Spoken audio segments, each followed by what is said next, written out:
দেখছেন কত সুন্দর, এটা দেখুন মনে হচ্ছে চক দিয়ে তৈরি করেছে ঠাকুরটা।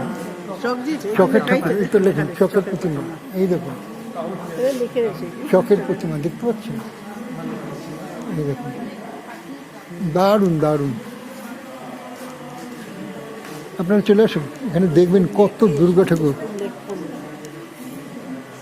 এই দেখুন সন্তোষপুর লেক প্রতিমা, কত ছোট করে দেখা যাবে না।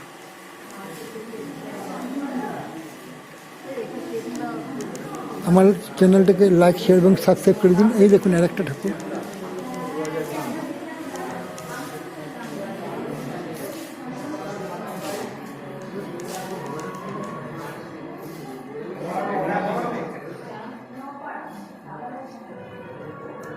আমার চ্যানেলটাকে লাইক শেয়ার এবং সাবস্ক্রাইব